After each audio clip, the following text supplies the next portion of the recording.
નાસ્તો ને બધું લઈ આવ્યા છીએ અને સીધા વૃદ્ધાશ્રમમાં પહોંચી ગયા. અહીંયા જે વૃદ્ધોની સાર સંભાળ ને જમવાનું ને બધું છે એ પંકજભાઈ દવે અને તેમના ફેમિલી જ હાથે રસોઈ બનાવે છે અને બધા વૃદ્ધોને રસોઈ પૂરી પાડે છે.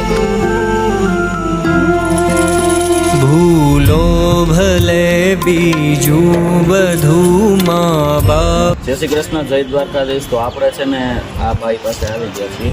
વધુ માહિતી આપણે ભાઈ પાસે જ નથી.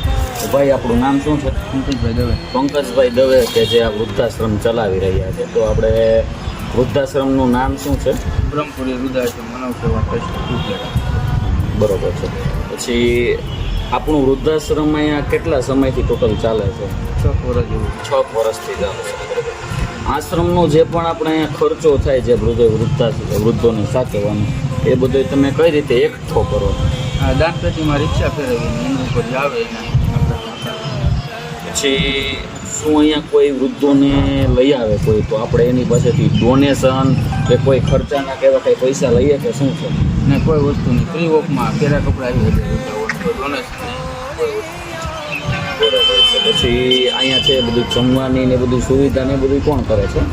એ બધું અમારું રૂમીની રસોઈ બનાવે અને 3 ટાઈમ જમવાનું, 4-5 વાર ચા મળે જમવાનું.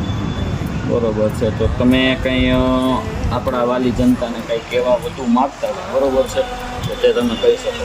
તો કાંઈ નહીં, હવે અત્યારે તો ભાડેથી જગ્યા લઈને ચલાવી છે 5-6 વર્ષ. હવે રોડ ઉપર કંઈક જગ્યાનું દાદાને આવી રહ્યા વિચારણા છે. તો તમે પણ આ વૃદ્ધાશ્રમને મદદ થવા ઈચ્છતા હોય તો સ્ક્રીન ઉપર આપેલા નંબર ઉપર સીધા જ આ ભાઈને કોન્ટેક્ટ કરી શકો છો, બરોબર છે. અને તમારાથી બનતું ફૂલ નહીં તો ફૂલની પાકડી આપી આ વૃદ્ધોને એક સહારો મળે. લાખો કમાતા હો ભલે મા બાપ જેથી